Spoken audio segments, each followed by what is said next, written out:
Hello po, si Max po ito ha. Tingnan niyo po ako, oh.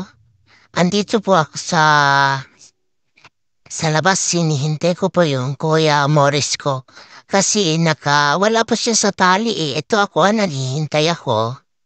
Kasi baka pupunta siya doon sa malayo eh. Saka may kagatin siya doon, magkaproblema na naman si mamay ko. O, di ba? Tingnan mo yung mga manok ko. Yan. Mga makukulitin yung mga manok na yan.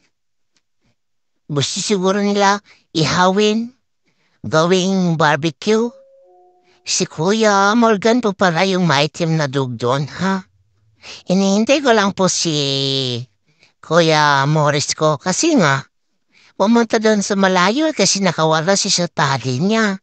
Yan po, iba po na dug yan eh. Si Kuya, sino gani yan siya? Si Kuya,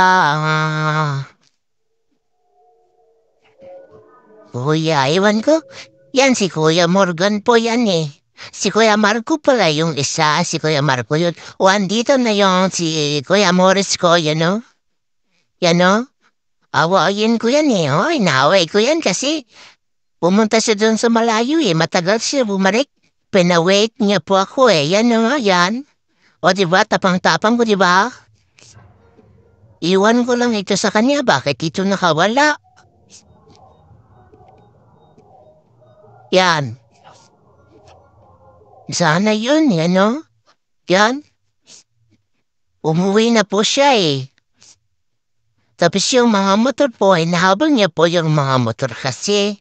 Kaya hindi po siya pinabayaan ni mamay ko na makawala kasi hinahabol niya yung mga motor doon. Ito ako, oh. Ang tapang-tapang ko, di ba? Ang gwapo ko pa. Yan, yan po pong isa, oh. Si ano po yan siya? Sino ganyan? Si Hubi po yan eh. Si Kuya Hubi ko po yan. Iwan ko din kung saan yan galing sila. Baka magkasama din sila na pumunta doon sa malayo eh. Yan o. Yan. Si Hubi yan. Dito po kasi, wala po kami pili dito ng mga katulad ko na mga dog eh. Yan. Magiging aspin man yon or may breed man na patulad ko. Meron po kami dito ng mga aso na iba-iba pong breed. Wala po kaming pili eh. Kasi ewan ko kay mamay ko, hindi ko alam. Basta ako, kasama ko ni mamay ko everyday. Yung mga kapatid ko na andun sa loob, doon na po muna sila sa loob ng bahay po. Kasi wala po silang 1 year eh.